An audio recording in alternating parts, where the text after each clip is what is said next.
มาทุกคนวันนี้จะพาไปกินปลาอยู่บ้านพระโพอยู่เขตนอกเนาะไปเบิ่งวิถีชีวิตตามธรรมชาติจุดนี้ก็แม่นทะเลทุ่งนาเนาะเป็นเดินกว้างมีง้อควายปูปลาน้ำนกตามทุ่งไร่ทุ่งนาหลากหลายเนาะเบิ่งทางเขาแม่ซุ่มเจ้าจนบ่เห็นทางคันผู้ชำนาญทางอีดีก็แม่นตกขอบทางไหนเนาะเพราะว่าช่วงนี้เป็นช่วงฤดูกาลรถมันขี่ผ่านไปผ่านมาเวลาขี่น้ำกลรถใหญ่นี่แนมจนบ่เห็นกลรถเลยแล้วก็แนมบ่เห็นขอบทางเลยมีแต่ขี่ไป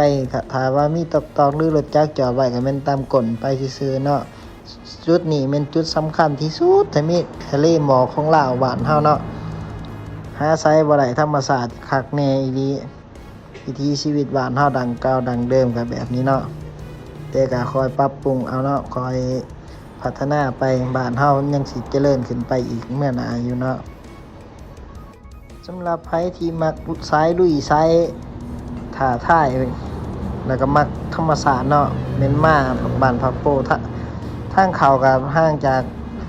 ปากซี่มาทางหาบ้านพักโปก็ประมาณ50-60 กิโล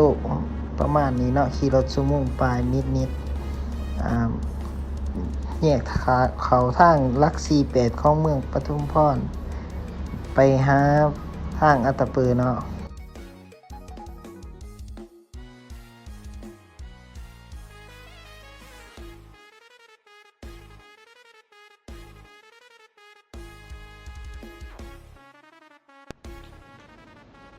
ตอนนี้ก็ทำการปิ้งปลาเค็งปลาหน่อยปลาใหญ่เนาะแล้วก็เริ่มจัดแจงอาหารเริ่มกินไปน้ำอากาศก็ร้อนตามธรรมชาติแล้วก็เย็นตามธรรมชาติเนาะ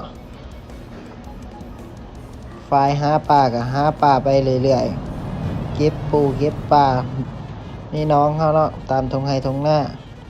สำหรับข่อยก็ขี่ปลาเนาะข่อยจ้องเป็นกำมือปลานี่ซ้ำแขนแล้วก็ก่อนกลับก็มาเบิ่งเฮือนตามเขตบ้านนอกเนาะเพิ่นจะเน้นเป็นเฮือนใหม่ตามธรรมชาติเพิ่นหาง่ายงามหลายเฮือนใหม่เพิ่นถือว่าได้ขึ้นมาเยี่ยมยามงามสมคำล่ำลือว่าเขตนอกตามธรรมชาติเนาะแต่ก็ขอบใจเจ้าภาพหลายๆเนาะที่ให้การต้อนรับเป็นอย่างดี